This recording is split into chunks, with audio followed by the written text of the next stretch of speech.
it with like toothpaste or something. Okay, alright. The fuck? Polish it with toothpaste. I don't know.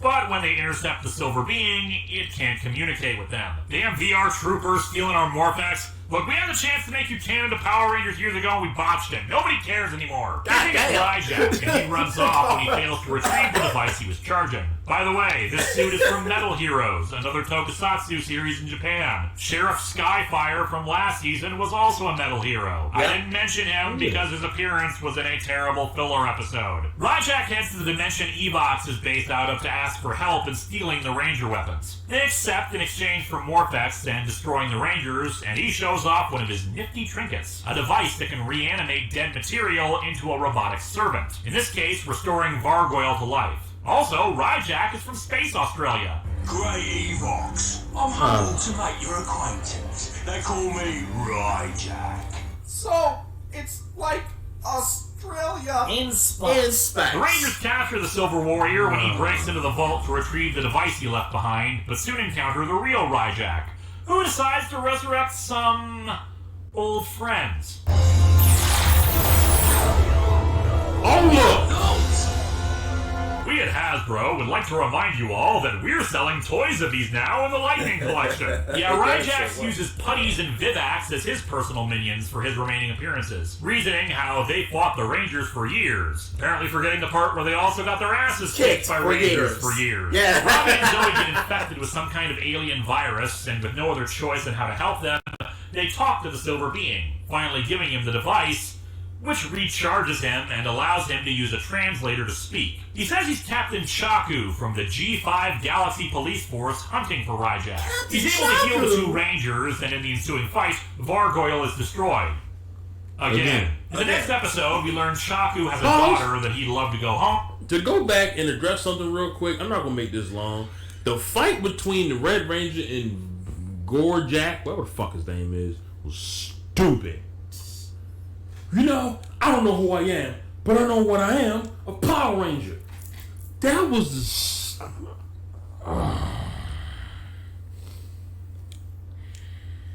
Yeah, because being a Power Ranger gives you more personality, apparently. To some people. I had to put that out there, because that was probably the stupidest fight. It was. But is worried about returning because the Galaxy Police turned him into a cyborg. So he is pretty much RoboCop at this. Okay, I didn't see that part. I did. What is this? I thought that's why Robo Terminator? always looks like. Mortal Get the fuck shit. I quit. I forgot. I probably deleted that out of my mind. I'm so glad I didn't finish this damn series. I had deleted that out of my mind when I saw that.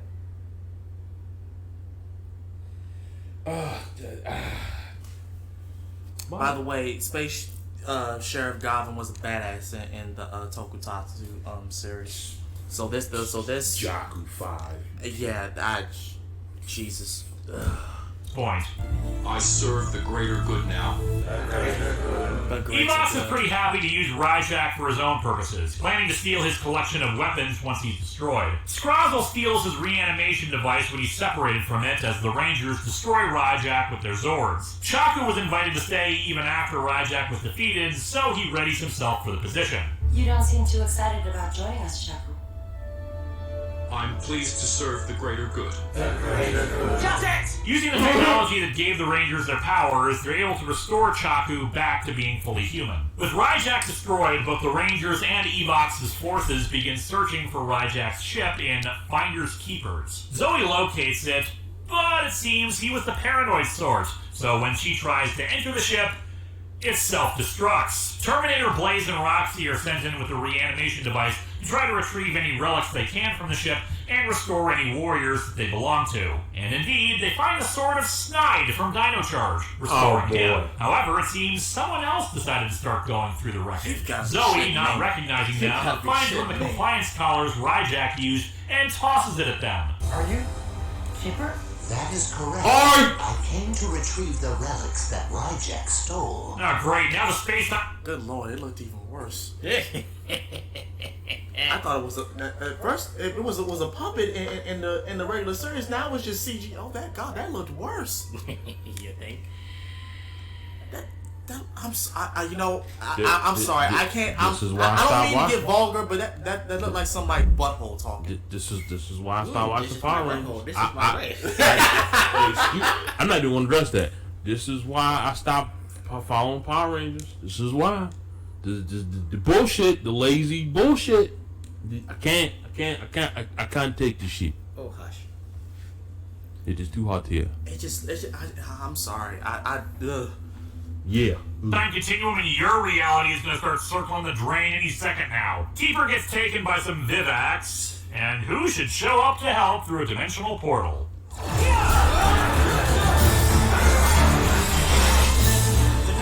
Rangers! With the Rangers distracted, the villains are able to get away with Keeper. With the compliance collar, he's forced to tell them all he knows about the Rangers. Back with our heroes, Zoe accepts responsibility for screwing all this up, but the teams are dedicated to finding and retrieving Keeper. Also, for some reason, only Guy Dino Charge Rangers showed up. Don't know what's up with that. Evox suggests that taking the Energems from the Dino Charge Rangers would get them all the power they need. They send a message to the Rangers saying they'll give up Keeper for the collection of villain weapons they took from the wreckage. At the meeting, the villains of course take the weapons and leave Snide behind to fight the 10 Rangers with no intention of handing over Keeper. We defeated Snide. You just walk off. The Snide even know about that? I went through multiple times now. The team separated as a Giga descent. Dino Charge Rangers calling in Shelby and Riley to help. Back with the villains, seeing how Snide is doing against the Rangers, they reanimate Sledge and his crew to try to take the Energems. We destroy you twice! Probably more than that, given how the space-time continuum is choking on its own blood at this point in your universe. The Dino Charge Rangers are forced back, but the Beast Morphers come in to rejoin the action. They get Keeper out of there too, to finally remove the collar. The Dino Charge Rangers can't stick around because of their own universe's responsibilities and return to He's it. basically a Rangers lifeless Keepers puppet is that can speak. a weird team-up. It's not terrible, but it is very fast-paced, and there's not really much room for character stuff. While the two Ranger teams fight side by side a couple times, it doesn't really feel as cool as it should be, since most of that action is against foot soldiers. It's also kind of weird that Dino Charge is the one that gets the first real team-up instead of Ninja Steel, since we already had some focus on Dino Charge last season. And to be fair, I like Dino Charge. It's just odd that they're the ones that get the focus first. Maybe it's because of the decision to have Sledge and company brought back to work with Evox? Anyway, we continue on with Making Bad, as the villains decide to resurrect more villains for Evox's little army. Scrozzle points out that the villain being brought back, well, they did get their asses kicked already, so maybe there's room for improvement with the resurrection process to make them more powerful. Scrozzle wants to bring back Korag from Mystic Force next, with some actual voice reprisal for Jeff Dolan, his actor in Mystic Force, over the footage. But Roxy points out, thanks to some clips from the season, that Korag was actually Lianbo, a good guy, so that plan is dumb. Her suggestion? Astronema! Yeah, that gets shot down pretty quickly. The episode is actually kind of a clever stealth clip show. The villains in this case watching footage of old seasons to get ideas for who to resurrect. And shock of all shocks, they used my idea of watching footage from non-widescreen seasons on a monitor to hide that detail. Scrozzle brings up Lord Zed, since they do have his staff. God, with our luck, they'd bring back Thrax. Annoyingly, though, his footage is dubbed over. No! In fact, that's the case for most of the footage shown. Yeah, according to Kyle Higgins, the writer of a good chunk of the critically acclaimed Boom Studios Power Rangers comics, including Shattered Grid, when he made a short promoting the comic and tried to use audio from the original show, it seems that the masters didn't have an isolated dialogue-only track. So if the producers of Beast Morphers did have masters to use, they would require dubbing to remove the music, or at least extensive amount of work for a few lines. And even more tragically, Robert Axelrod had passed away in 2019, so even if they did bring Zed back, he wouldn't be able to voice the character again. Still, the logic in-universe for not bringing him back is pretty good. He'd betray Evox immediately. Then again, so would most of the villains. Also, he technically turned good too, thanks to the Z-Wave. They do the same dubbing for Rita. He did turn good, Man, at least they tried to get someone who sounded like Zed. The person they got to do the voice for Rita is Susan Brady, who did the Mystic Mother in Mystic Force, aka Good Rita, which is a neat detail, but she sounds nothing like Rita in either appearance, so there you go. It goes on like that for the villains. Stock footage, bad dubbing, Sledge's crew, including Poisandra, are destroyed by the Rangers, and Evox finally makes a decision on who to resurrect and enhance. Goldar! Yeah. So, So Kerrigan They chose Goldar. Out of everybody, they chose Goldar. And surprisingly, he gets a new look. Yeah. They enhanced his look. I'll take it. I'll take it. I'll take it. I'll take it. They're like, yeah, look at me, I'm Goldar. I'll take it. wasn't available to return to the voice, huh? That's a shame. Or maybe it was a union thing. Who the hell knows with Power Rangers at this point? When Sledge is unimpressed by Goldar, Evox tells Goldar to destroy him, which he does so. Really dumb move on Evox's part since Sledge is still hella strong and they broke the reanimation device making the enhanced Goldar. This leads us into our next crossover episode, Grid Connection. Oh, Keeper boy. returns. I've come to warn you that I've had a vision. You have those? Is that normal for your species? I feel like psychic premonitions would have been really helpful in your season. Anyway, the Vision saw the team defeated. He couldn't tell which Rangers were involved in the battle. But I saw you, Devin.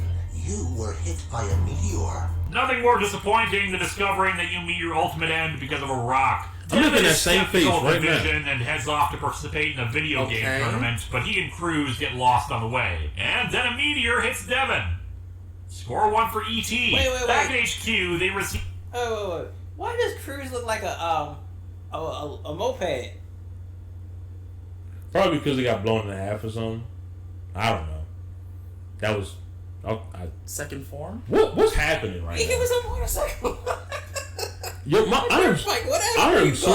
I am so confused right now. So am I. I'm trying to make sense of all this. Because that quick snapshot made it Snapchat? Shush. I wasn't gonna say nothing. Anyway, the Vision saw the team Let it roll. defeated. He Shush, couldn't tell both which of y'all. Rangers were involved in the battle. But I saw Shush, you, both of Devin. y'all. You English were is hard. hit by a meteor. Nothing more disappointing than discovering that you meet your ultimate end because of a rock. Devin is skeptical of the It's Vision normal here. and heads off to participate in a video game tournament, but he and Cruz get lost on the way. And then Oh, it's the way it's angled. Oh, Okay, yeah, I know, I see. Transforming mid blast. Now I see, it looked like a moped right here. It's the way it's Oh yeah. A whack ass moped, but it's to the Meteor side. hits Alright, Devin. never mind. Score one for E.T. Back at HQ, they receive a distress call from the Dino Charge Rangers, who are under attack by Vivax. He opens up a dimensional portal for the Beast Morphers to come help, and indeed, it's Evox's forces led by Goldar and Snide hate going that after look. the Energens. Hi, Goldar Maximus, and the Blue Energy. Well, I'm sorry, it's... My name is Goldar Maximus, and I have the blue energy. Fuck all of y'all. When the fuck did you have a last name, sir? I'm not even mad at the voice at this point. You were mad at the last name.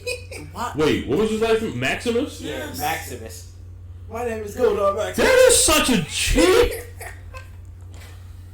Why do we do this again? You know, I didn't realize villains have monsters have last names. Yeah. Sure. No, I didn't they realize don't. that. They threw that in there just because they had an extra $10 lying around and was like, "What's the cheapest name?" Hold on, Maximus. $10 to have a last name? I don't fucking know. Google that shit. I don't know, but if I could change my name to Maximilius. Well, technically, it's his upgrade form, so he should have a last name. Maximus, though? You would call your upgraded form Maximus? No. John, you're a lot smarter than that. Yeah, I wouldn't call it Maximus. I Oh, definitely wouldn't call it Maximus. Goldar Maximus. It makes a huge difference. As Devin returns to HQ, apparently none the worse for wear for getting hit by a friggin' meteor, they get a distress call from the other Rangers saying their Morphers have been destroyed. He wants to go help, but as Shaw points out, one more Ranger isn't going to make a difference. Remembering what Keeper said about the morphing grid connecting all Rangers together, Devin elects to head into the energy flow of the grid and send out a distress call through it. Get any Rangers who are willing to come to the aid of his team and the Dino Charge Rangers. Normally, the energy would kill him if he walked directly into it, but the meteor that hit him is made of a special material that can repel energy. I guess when the series says, may the power protect you, what they literally really mean meant is, it. may this random meteor protect you because the morphin grid will frickin' tear you apart. The call goes out, but most amazingly, the meteor collapses, revealing the Tyrannosaurus coin. And what a coinkydink for who steps through a dimensional portal next.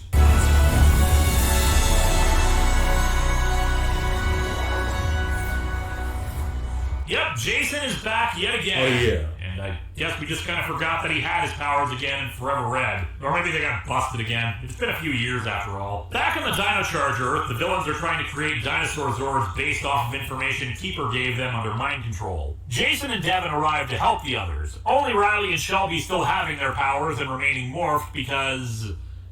well, there's some speculation there. While the two came back to do voiceover for the characters, some have argued, based off of deleted tweets, that they actually hated their time on the show. It could also be a union thing, like with voice actors, and it could also just very well be their actors were busy and didn't want to fly out to New Zealand for filming. Any of them is really a possibility. The idea of working on Power Rangers might be a dream to some, but the actual realities of filming can be awful. Devin brings new Morphers for his team, as well as Dino Chargers filled with Morphex to allow the Dino Charge Rangers to morph without the Energems. They split up, with the Dino Rangers going to attack the villains directly, while the others ambush from behind.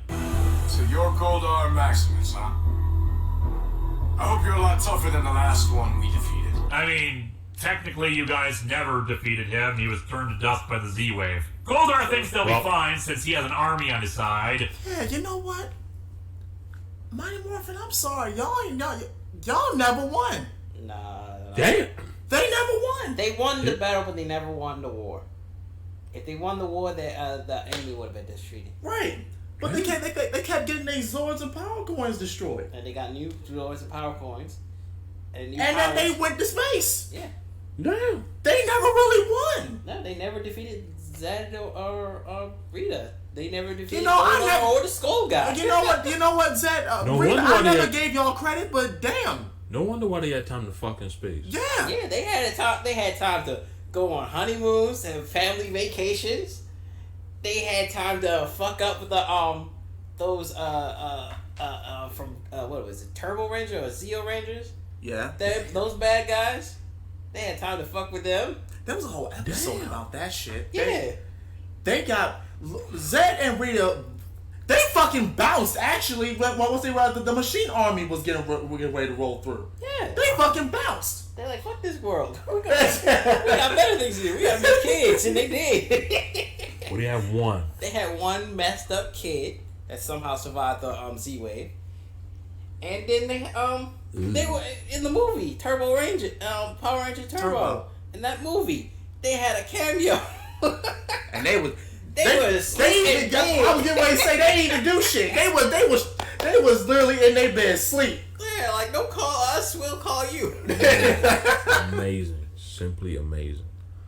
Damn. I'm so confused with what the fuck's going on. They never fucking lost. They just said, you know what, fuck this shit, we out. They just like fuck it. They can't do shit anyway. Wow. But Jason reveals that he wasn't the only one who answered Devin's call.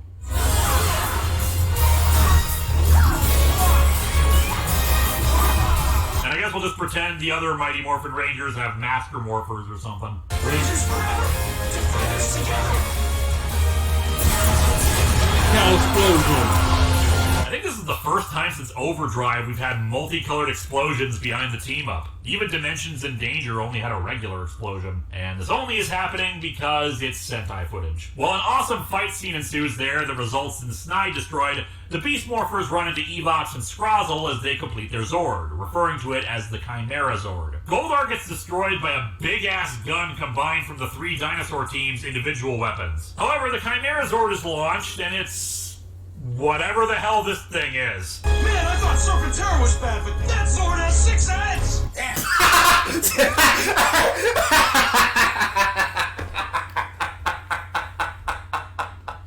I forgot about that.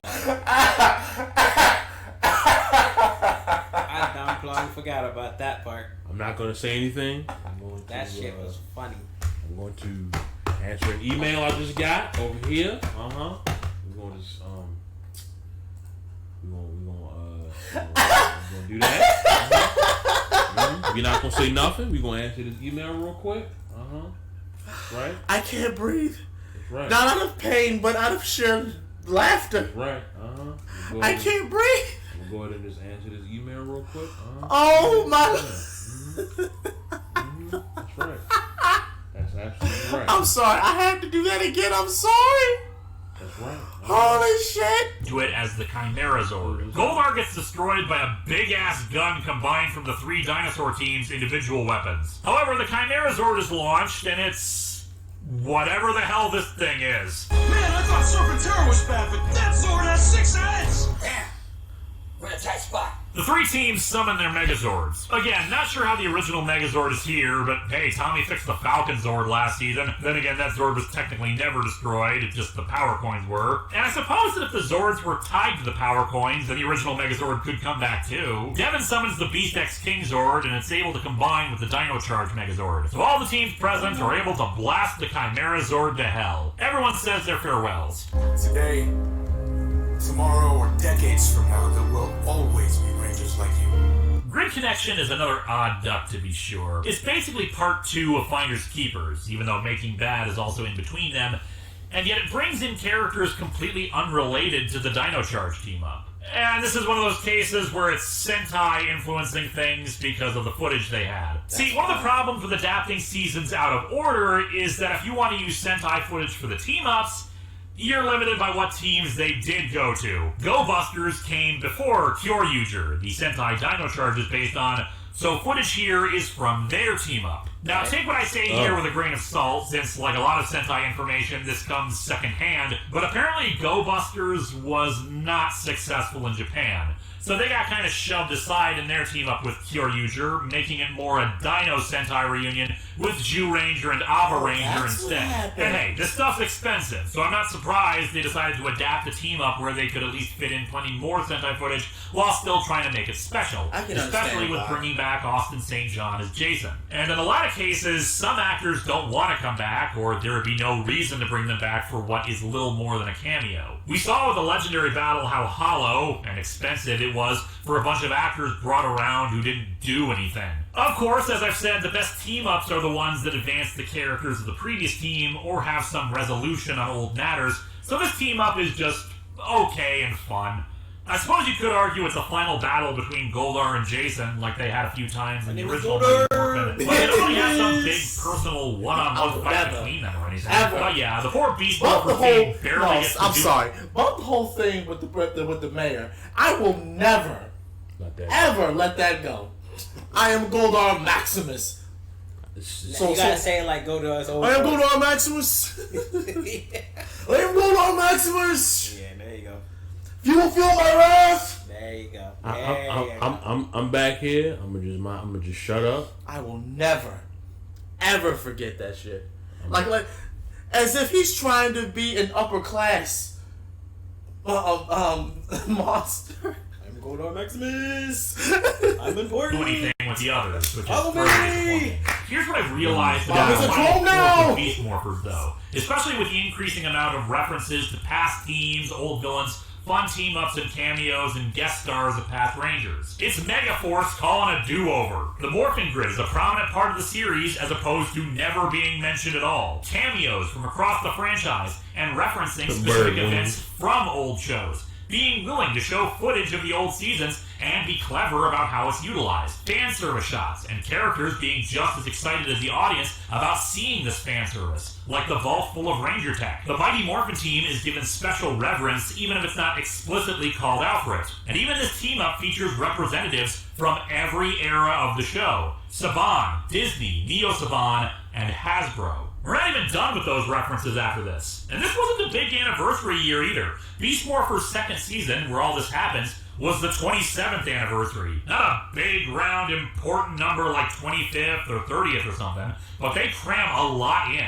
It's the kind of stuff we wish we got out of Megaforce. Sure, it's by no means perfect. In fact, apparently a big complaint among fans was that the show at this point was using fan service stuff like this as a crutch. Unable to do its own ideas and just constantly shoving in references to try to appease the older fan base. I disagree, though. I certainly understand the opinion. It's a big problem I have with modern Star Trek at the time of this video's release. It feels like it can't go a single episode in any of its shows without slipping in references to older, better shows while not having as much substance and meaning. Not truly building off of what came before, but rather expecting fans to be pleased because, hey, we mentioned Robert April and Quark. And the original ideas they do have are dumb. But anyway, I feel the difference here is that Beast Morphers had 30 episodes before this to build its own thing, establish their own characters, see the inner workings and arcs of these people, their hopes and motivations and nuances. You could certainly argue to the quality of those elements, or whether they're just rehashing ideas from other series,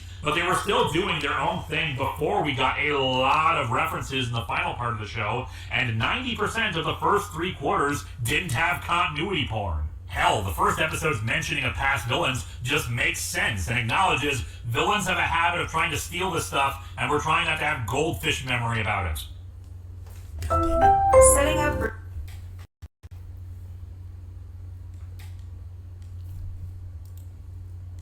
After a few more character-based filler episodes where Terminator, Roxy, and Blaze get mutated with DNA from other living things, including Roxy getting flower and dinosaur DNA inside of her, the series just loves spitting in the face of an angry god, doesn't it? The device that resurrects them is damaged beyond repair, meaning the next time they get blowed up, they're gone. The mutation gives Roxy the ability to grow giant-sized, as well as giving her talon boobs, and they finally destroy her. In the third to last episode, Crunch Time, Terminator Blaze finally impersonates the real Blaze, without giving it away right off the bat to the audience, and manipulates the team into trying to capture Evox and a new advanced Giga drone he's built, the Omega drone, inside of their base. The fight inside ends up severely damaging the Zord hangar, crews, and the Zords themselves. Still, Evox ends up captured in a force field. Earlier, though, Evox mentioned something interesting. Those girls, I have a very dark past. In our penultimate episode, Source Code, the Rangers try to eliminate the captured Evox. He's essentially a computer virus, so they're gonna shoot him with antivirus software bullets until he's dead. Okay, the explanation is a little better than that, but it's essentially what they're doing. However, while they're repeatedly shooting his body, his programming slips down through his foot into some cable under the cell, transferring himself into their computer systems. The Rangers have to go through every computer system to try to destroy the ones that have access to the morphing grid and the Morphex towers. Because I guess Shaw ordering all the dozens of people who work there to shut them down or destroy them would just be ridiculous. After all, none of them are main characters. They chase him through the base until he reaches the vault and pulls out a certain case, the one that contains the RPM morphers. He repairs himself with the Red Ranger morpher and finally reveals his backstory. As a young child, Nate experimented with the Ranger technology given to them and tried to find a new way to morph. Trying to power old Ranger morphers with Morphex and snake DNA. Nate mixed Morphex with old morpher technology and snake DNA. Okay, well, sometimes science is more art than science, Morty.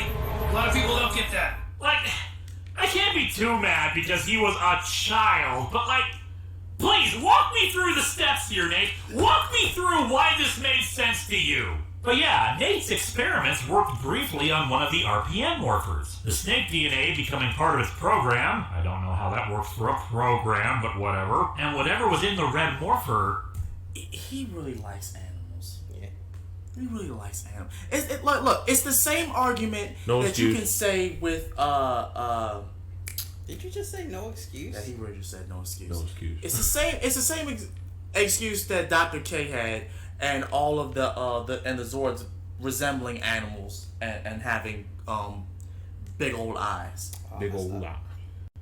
It's the same dog concept. But they're big old children. eyes. Yeah. They like things like that. No. And I guess in his own defense, he probably thought snake DNA would be like because the snakes tend to have regeneration cells. Same thing with salamanders; they can regenerate skin shedding and all that. So I guess he meant that would be like a good source of DNA to use, so that the connection wouldn't be broken, that it would actually work. Yeah. You know. Making sensu beans to me. Transferred into their systems. You're starting to put it together. I was Vengeance! Best part of this reveal, Andrew Lang, the original voice actor for Vengeance, was Evox's voice actor this whole time under a pseudonym. Although they don't give him the same voice filter. That's really good. Some say this reveal feels tacked on because it happens right at the end, and that's certainly fair, but according to Lang, this was planned from the start. And when you think about it, the MO matches. Robots corrupting good people into his slaves, acting as a program that quickly infects other systems. His overall attitude was different than regular Venjix, but it could be argued he's been altered both from sharing a human form via Mayor Daniels, as well as the snake DNA that's somehow a part of his program now. And hey, even if this is tacked on at the end, this is still a million times more respectful a tribute to RPM than a frickin' car driving around not Corinth that the Rangers need to yell at until it stops. Oh yeah, that was over bullshit. Megaforce. Anyway, He lay dormant in the Grid Battle Force computers until the Morphex energy was charged up and ready, so he could try to claim the morphing grid for himself. He probably wasn't able to infect defense systems computers like on the RPM Earth because of different technology, the fact that his program was diminished from having to fit in a morpher, and just trying to avoid detection. With the Venjix virus at full power again, he's able to walk through the Rangers, summon some additional Robotrons to assist, and easily escape the HQ. Nate blames himself for causing the return of Venjix, that it was just bits and pieces of him as Evox, but now he's unleashed something as devastating as that into their world. I released Venjix into our world. Everything bad that's happened to us is my fault. He's paralyzed with fear of making things worse. How fortunate then that there's someone who can relate to this problem, and dealt with the same problem. Oh boy. Must be Nate. Sweet I'm Dr. Jesus. K. She convinces him to actually deal with the problem instead of sitting around feeling sorry for himself. And see, this is what I wanted. Showing off character growth. I freaking love Dr. K. The episode of RPM with her backstory might just be my favorite episode of all Power Rangers, and arguably one of, if not the darkest. Yes. So seeing her again, having overcome her own self-doubts and horror over what happened, inspiring one of the Beast Morphers cast to do the same, I love it. They start searching Venjix's source code, based on what was in the RPM morpher, to see if there's a weakness they can exploit. Meanwhile, Venjix plans to access the grid network connecting the Morphex towers, which will be his ticket into the morphing grid. He dispatches Terminator Blaze to go access the network, but he was really a distraction while Scrozzle is sent with a copy of the code to do it himself. Dr. K and Nate create an antivirus program loaded into an Arrow, a thing they've done more than once on this show, and test it on Robo-Blaze, annihilating him. Dr. K heads back to Corinth and her universe to start searching for any trace of Venjix in their own systems. Yeah, because if he got to that, Keep it safe. Boy, Morty, I really Cronenberg the world up tonight. We got a whole planet of Cronenbergs walking around down there, Morty. I gotta really start watching Rick and Morty. Yeah, I wish you do. Because it would be funny as shit. Even I watch Rick and Morty, and I don't watch shit like that. I watched like the first season, and I was like, okay, well, they said they weren't gonna be making any more, and then they made more. They just keep making them. What even? Hold on, I just want to put this up. What even was that debacle that people did not like Rick and Morty? Like, why were people so? Well, not people, but there was an alarming amount of people saying that they hated the show. I would say vulgarity, but that's probably not it. I don't know. But then you look at things like Family Guy and South Park, and they've been on TV for 20-some years now. Simpsons too. Still And- worse. Well, the Simpsons on this, they're not as vulgar as like Family Guy, South Park, but you have a good point there. I would say vulgarity though, but I'm probably 99% wrong, so I don't know. Fortunately, the episode ends with the tower network activated by Scrozzle, leading us into our finale, Evox Unleashed. As the city is evacuated, energy beams from the towers across the world converge on the one in Coral Harbor. Evox is taking control of the Morphex tower network. In retrospect, probably should have kept it turned off until he was gone. Our bad. After the message goes out, the reporter, Zoe's mom, begs Shaw to let Zoe go with her, thinking she's still in the laundry department. I'm sorry, but your daughter's critical to our success. She's in laundry. Hey, you never know. Unconventional thinking might be needed to stop Venjix. Throwing some bleach into his face and throwing a sheet over his head might just do the trick. Actually, What? Shaw gives the approval of Zoe to reveal herself to her mother. Heartfelt moments and all.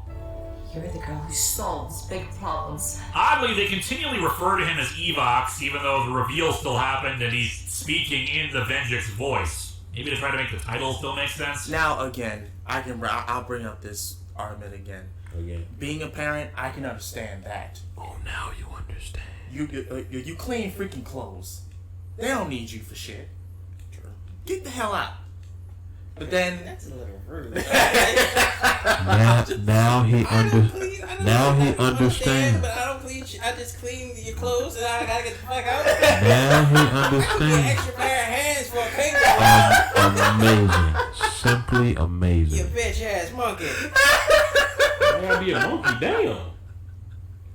Amazing. Did not see the Continue. show. Doesn't help if people referring to this as a tacked on thing. In any case, with the information he stole from their computers, he's immune to their weapons, but Devin has a plan to counter that advantage. Venjix appears and the Rangers head out to confront him, armed with weapons from other Ranger teams, which he is completely defenseless against. He summons Robotrons to deal with the Rangers while he heads for the grid, entering the energy flow. Steel gets a hold of the discarded arrow and heads in, the Rangers following after. We gotta go help Steel. Come on! It was important to take off my helmet to tell you guys that! Steel enters the energy flow and stabs Venjix with it, but he just absorbs it. He blasts Steel back, disintegrating him. His energy gets absorbed into the grid. The team returns to base, Devin announcing to everyone how Steel sacrificed himself to try to stop Venjix. He recommends everyone at Grid Battle Force evacuate, let the Power Rangers do this, but everyone there refuses to leave. We'll defeat Evox together. For Steel! Damn right, Steel is awesome. The Morphex Tower suddenly transforms as the sky gets dark, Venjix forming into a giant robot. Damn, we're in a tight spot. Yeah, guys, I don't think dropping a building on him this time is going to do any good. Yeah, the I'm Rangers sorry. head out Yeah. to meet him in the Ultra Zord and get knocked down almost immediately. They realize that Venjix is actually completely repelled by humanity. He failed to get into Steel's body because of the human DNA present, and being inside Mayor Daniels screwed him up something good. If I can redirect Morphex into our bodies, our attack will be infused with human DNA. Oh my god, are they literally going to, I am a man, punch him? Yes. Yep, the Morphex flows through them and into the Beast King X Megazord, which they use to punch him and then give every ounce of energy and Morphex they have, corrupting his systems and blowing him up. I figured it out. We just need to hit them really, really hard. The excess Morphex energy starts flowing into the grid, but a lot of it coalesces into Steel, not just restoring him, but making him human. Oh my god! Oh yeah, You didn't know that. He didn't know that. Yeah. God! Nigga, literally just didn't do the shit. Didn't watch the whole thing. He didn't. No. I can see that. I can see that he didn't. You didn't. Go ahead. Just go ahead. Continue, Nick. And your voice isn't as good now. That's unfortunate. We cut to a year later, where Scrozzle is captured by Colonel Truman. Apparently, Scrozzle decided to hide in the RPM universe. Devin is now in charge of Grid Battle Force, while Commander Shaw was promoted to General, and they decided to switch over to other alternate renewable energy sources like solar instead of Morphex. Even though the use of Morphex energy wasn't really the problem, it was just, the evil virus from a different dimension, infused with snake DNA. Yeah. The others are still around and still doing their thing as Rangers. Steel became an actor with Blaze as his stunt double, and everyone gets together again to wish Steel a happy first birthday. Everyone dancing to a bizarre song that had been in an earlier episode where Steel and Nate switched bodies for a day. There was a whole song and dance number that diegetically happened in universe, like it was frickin' Xanadu. And that's how we end the series. Beast Morphers is a step up from Ninja Steel in a number of ways, but arguably it fits along similar lines of it in terms of the ratio of ongoing story episodes to filler episodes. However, what makes it superior to Ninja Steel in that regard is that all the Rangers get a lot more focus episodes and their own individual arcs, which we'll discuss at the end. Ninja Steel, by contrast, seemed to forget a couple of its characters beyond them being part of the group, and didn't have any interesting developments that really lasted for the rest of the show. As I said earlier, for some fans, the reveal of Evox's Venjix felt disappointing, not because we finally had resolution on the cliffhanger, but that it felt tacked on in the vain hope of making their finale more interesting because there wasn't enough from the villains to make it interesting otherwise. They're not entirely wrong in terms of it being interesting. The villains are pretty lackluster this season, despite having some very unique dynamics to them. In particular, the avatars of Roxy and Blaze. Yeah, they looking sucked. like people they knew, the potential for subterfuge and emotional manipulation. Unfortunately, that aspect was very underutilized. Not completely forgotten, there are a handful of episodes where they trick the Rangers because of who they look like, but it felt like there should have been more to them, especially at the end where they just started mutating themselves to try to gain more power. How about a story where one or both of them starts realizing what they've done to themselves, that they're unrecognizable evil and don't want this anymore, realizing that their own desire for power is changing them in ways so they're not who they think they are, adding in further identity issues by virtue of them being evil clones of real people. You can have a tragedy there, with one just completely losing themselves until they're destroyed, and the other turns on Evox to try to stop it from happening to them too. Maybe sacrificing themselves for the real one or something along those lines. I mentioned last time that the show struggles with non-suit actor villains, but this one had two that just didn't do much either. Scrozzle was boring, and for some bizarre reason, up until the finale, I kept forgetting his name. No, seriously, I kept having to look back at a wiki and my own script here to remember what the hell his name was. It's not like it isn't said enough. I could have made a recurring gag, called him Scrabble or Scrotum or something, but honest to God, it didn't occur to me because I just legit had a struggle remembering what the hell his name was. He was very selfish and opportunistic, ready to play the avatars against each other and prop himself up to Evox, but that was it. Nothing more to it or to him. Evox's vengeance I pretty much discussed already at the reveal. He's not a great villain, though the reveal of him as Vengeance does prop him up a bit. It's also a reveal that was sadly spoiled for me by fans who wanted to know how I felt about it. As a reminder, I do not watch the show as it airs anymore. I start watching it when I start working on the History of Power Rangers video for it. As in, a few days before that comes out. I won't start watching Dino Fury until 2023 and after the series is over. I'm just not as invested in the show anymore, and I lack the free time to do it for fun anyway. Unless, well, heard it there first. Yeah, so we're not doing Dino Fury until 2023. Till 2023. But in fact, you will get Revice reviews, though. Yes, you will. Yes, we will. You greedy motherfucker. Anyway. Okay. Face it, if a series is bad like it was with Samurai and Megaforce, it means I watched something painful twice. Yep. Fortunately, Beast Morphers is not a bad series. Knowing ahead of time that Evox's vengeance does paint some of his behavior in a slightly odd light, but as I said, changes to his program could mean changes to his attitude. Plus the simple fact that we're dealing with different writers than the ones who worked on RPM. Some writers can follow through on writing someone else's character and have it be exactly the same. Others will try to give their own spin on things. Ben and Betty are a bit controversial in the fandom, some being happy that their humor doesn't contain any flatulence jokes like Victor and Monty had. Though personally, despite that bit of gross-out humor, I think I preferred Victor and Monty as comic relief, honestly. The thing is that Ben and Betty bumble a bit and have bad things happen to them or slime gets thrown on them, but they're not malicious. They're honestly trying to help, and in their defense, they're not that stupid. They show multiple times to have electronic and mechanical aptitude and do successfully build things. It's just the items they create are a little too good, or they don't think the program limits on how they operate. And despite the occasional incompetence, they're quite brave and still happy to run into danger to help the Rangers. They understand their duty and responsibility. It's just they're bumblers. Hell, they even teach a rock climbing class in one episode, and they were the ones who apparently caught Scrozzle in the RPM universe. And the Rangers don't mock them for their bumbling. They never bully them. At worst, they get a good laugh at the situation,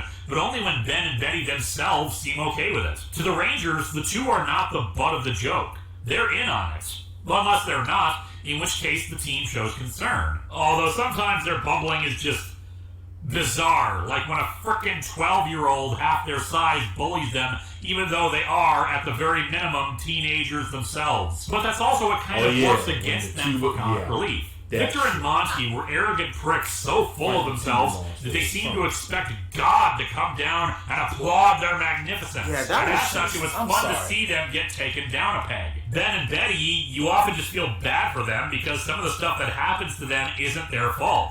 It's kind of a punching down kind of thing. Zoe probably has the least amount of development, but part of that is because her overall arc was her relationship with Nate developing. Them slowly getting together over the course of the show. That being said, once they were actually together, they didn't really do anything with it. Sure, they had more scenes together and basically were each other's confidants, especially Nate to Zoe, but it's not like there was a big plot where Nate had to choose trying to help Zoe over the needs of the city or something. It's almost like the rule forbidding romance really didn't have any bearing here. Zoe is an optimistic person and a problem solver, exemplified almost immediately by her. I can make a difference because I'm not afraid of big problems. I solve big problems.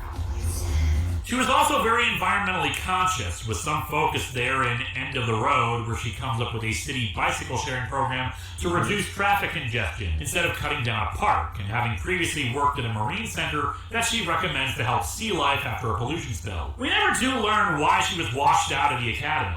Maybe at the time she bit off more than she could chew, or she caused a problem that she couldn't solve. It's never said. While most of the time her mother, the reporter seen frequently in the show, is supportive of her, there's some minor conflict between the two during an episode when a news camera records the Rangers morphing and she wants to show the footage.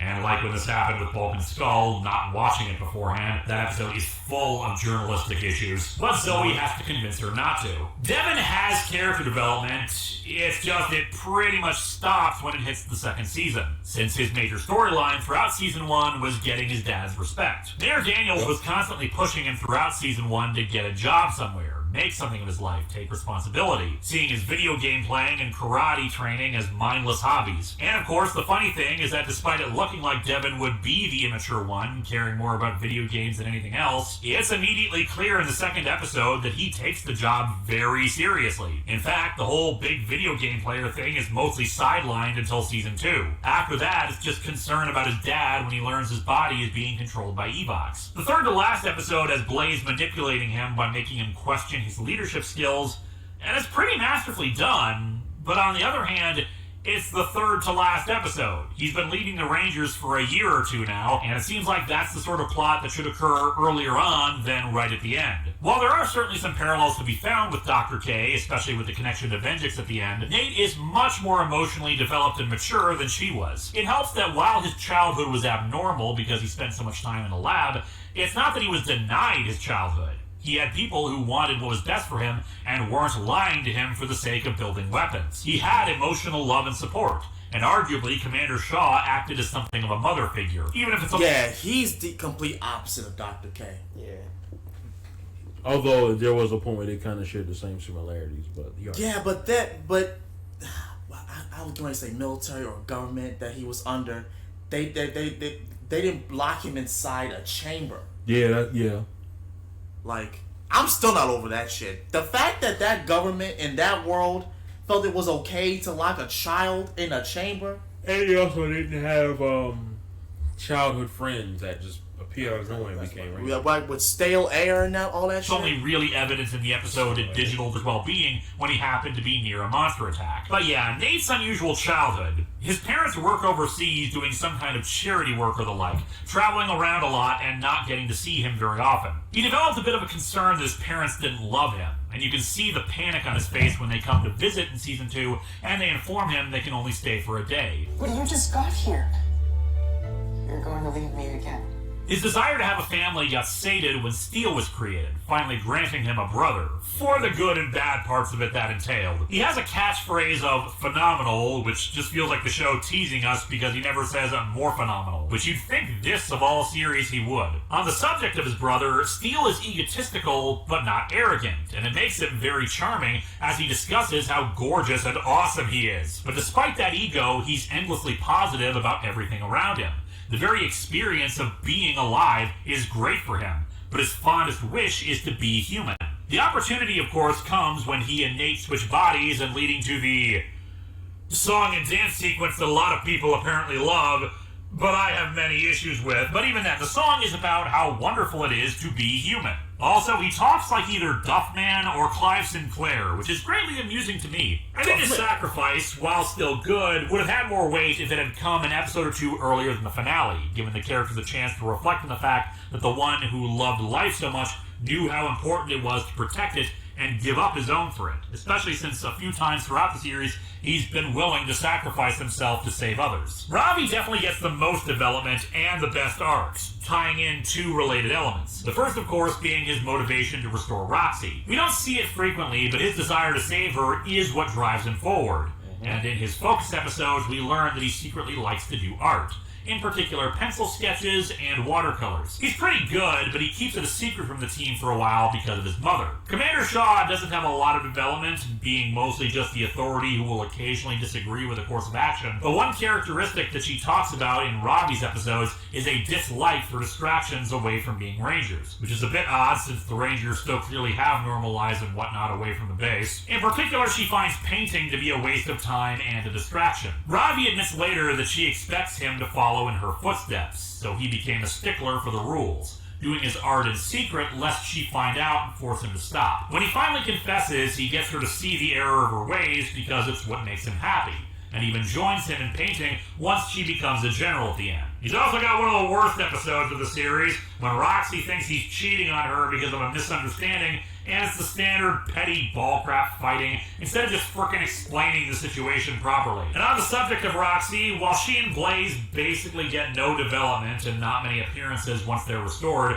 Robbie gets one of the really good Season 1 episodes when she tries to convince him that she's turning back to being good and needs his help to finish the process. One of the episodes that took advantage of the evil Roxy thing. Though a bit undermined since we know it's an evil plot right from the start. Still, Robbie-focused episodes were usually really good and led to some of the best drama for the character. If there's a unifying theme in Beast Morphers, it's family. All the Rangers' individual plot threads have to do with their parents. Even Steel, since while he'll argue that he's Nate's brother, in the end he's more akin to his son. Even several plots of Ben and Betty deal with their father, and they themselves are siblings. It's all about living up to family expectations, wanting to be proud of that family, not wanting to disappoint them. There isn't really a mentor for this season. Each Ranger has their own parent that they want to please, who could arguably be their mentor or motivating influence. Even seemingly unrelated characters have something to do with family. Steel inspired to try to make people better through punishment upon seeing a father discipline his daughter for littering. A video game tournament where Devin's opponent needs money for her brother. Shaku fearing that he can't go home to his daughter. Roxy trying to get her aunt to see reason about a pollution spill her company caused. If Dominic Toretto was a Power Ranger, this is the season he'd be hanging out in. It doesn't have much to say about family, and sadly I feel like there could have been more emphasis on the idea of found family, especially in Nate's case, but I suppose it is good for kids to see all sorts of different familial relationships and how, in the end,